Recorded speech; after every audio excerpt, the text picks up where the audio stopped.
My friend told me to put this here after hearing what happened to me, so here I go. About 3 years ago, I was on a drive through the Appalachians. I was coming from Savannah. It was just something I like to do. The Appalachians make me feel at home.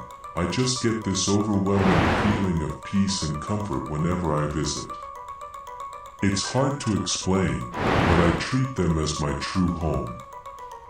Anyways, this particular time, the reason I was driving through them was because of work. I worked in a large defense contractor's office. I'm not gonna name which for legal reasons, but it was one of the big ones. That particular day, I had to clean up a major fuck-up on part of one of my superiors. A document had been leaked to the public, and I had to respond for it. I was grilled by 2 suits from the DOD for what felt like days. At the end of it, they fired me. The last thing I did at the office was collect my things and drink some water from a pitcher in the common area. It tasted weird. I couldn't really place my finger on it. Regardless, I ignored it. I didn't really have a lot of friends at the time, so I did what made sense to me and skipped town. I hopped in my car and took off. When you drive, it feels like the entire world is moving past you, forgetting about you, like you're entering a new existence, one where it is just you, alone. Alone with your thoughts. By the time I got to the start of the range, the sky had begun to turn that nice sunset purple. It was serene. In the afternoon, the sun is blaring, almost intrusive in everything you do. But, from the hours between 5 to 7, the sun feels calm, almost as if it finally gets to unwind after a long day, and it lets out those vibrant hues of red, purple and yellow. As I continued to drive, the sky got darker and darker. After a while, it was pitch black. I know that a lot of people might disagree with me on this, but night is actually my favorite time to drive. I just feel so isolated. Anyways, as I continued on the drive, the cloud cover started to wane, and I could see the stars in the sky. They look so close together, like they're all neighbors on a street, when in reality they are separated by millions of miles of nothingness. Isolated. What a dream. As I continued, the cars on the road began to lessen. No more bright lights cutting through the darkness like that of a knife going through butter.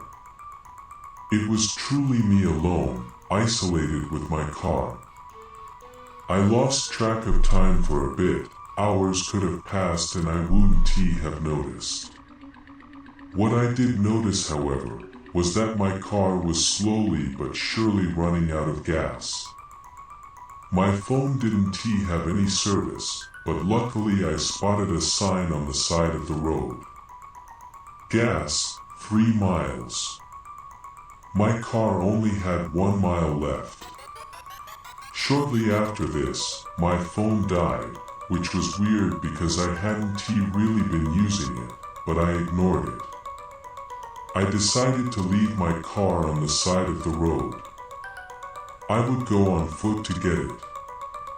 The nice thing about Appalachian roads are that some of them, especially the ones in valleys, can be very straight. But that didn't make up for the fact I couldn't see anything.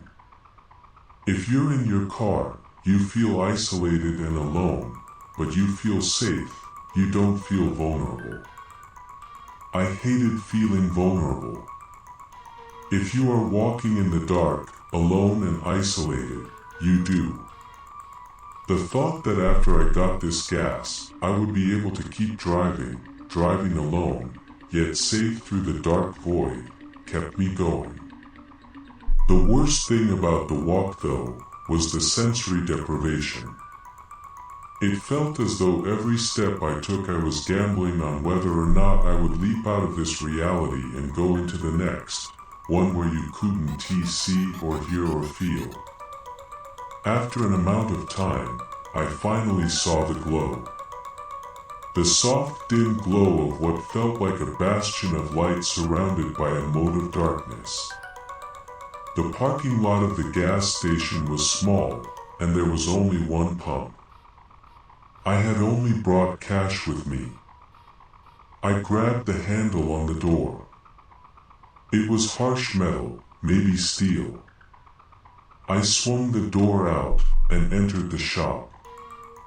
The inside had blaring lights, which reflected off the windows, making it feel like the shop was the only vestige of reality left in this desolate plain. I stepped forward to the front desk, which was facing what seemed like endless aisles of food and other items. At the desk was a man. He was maybe a few feet taller than me and had a thick beard running down his torso. I couldn't really think of anything to say. I just handed him the cash and meekly muttered the words, "Gas, please." He looked down at me from above. He put his hand on the cash and stuffed it behind the desk. At this moment I felt intensely vulnerable. I stared at him, this Goliath of a human. He entered the door behind the counter. I was alone again, yet I didn't feel safe. No. This sense of panic came over me. I started to sweat. It felt like I had entered a wrong place, somewhere that I should be never seen. I turned around. The aisles looked like someone had stretched them out infinitely. Like they reached on forever, faded into a black point of nothingness, a singularity of isolation. I stepped towards them, even though my mind was screaming no. My body kept walking, like it was addicted. I reached out my hand toward the aisle and looked on in horror as it too started to stretch, and yet I kept walking, and soon my entire body was engulfed, and I couldn't get out. I couldn't leave, and it was eternal. It was, the clerk tapped my shoulder. He handed me a gas canister and pointed to the pump outside. He muttered something, but I couldn't hear him. I looked around. My hands and body were fine. The aisles were normal, there was nothing wrong. I walked out of the store, holding the gas canister. The pump was alone, holding up a roof, one that provided some light for me. I held the gas can up to the pump's hose and began to press down on the nozzle. A stream of liquid fire came out of it and entered the can with the veracity of a wave. It smelled like a highway.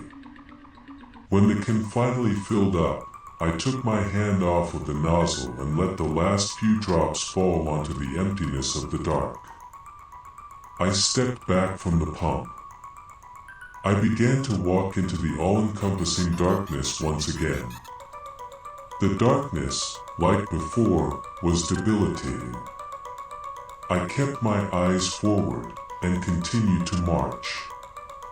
At that moment, I felt it. Total isolation, the thing that I craved. I didn't even walk anymore. It wouldn't have made a difference. I became transcendent. A lot of people will talk about their near-death experiences, where they see the light beckoning for them. I didn't get that. No, what I got was something else. In that darkness, I couldn't see myself. Except, it really didn't feel like seeing.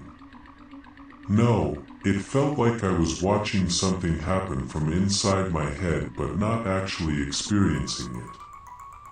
The darkness began to flash with, from what I can remember, like insects. Bees, ants, moths, butterflies, and I don't even know what else. It was like viewing a projector flash individual slides at 20 times speed. I kept thinking of the same phrase, drawn to light, like a worker good. It was all I could imagine. The pictures kept repeating for, well, what felt like infinity. The same flashes of insects just mixed in with sheer darkness. My sense of self had completely evaporated. I no longer felt human, and really, I didn't even feel real. It really was indescribable. I don't remember a lot of it. It all blended together. I imagine that what I experienced might be what experiencing a lobotomy visually might feel like. The next thing I can make out, I was sitting in a field. Like one you might see in some idyllic fantasy show. The sky was that same hue of purple, that sunset shade I mentioned. The grass was soft and easy to push through, almost like hair. Next to me was my mother. A short woman with gray hair. She looked at me. In a calm tone, she told me, "You came to the light." Like a good worker. I sat there. I didn't say anything. The sky shifted into a mass of eyes, all staring.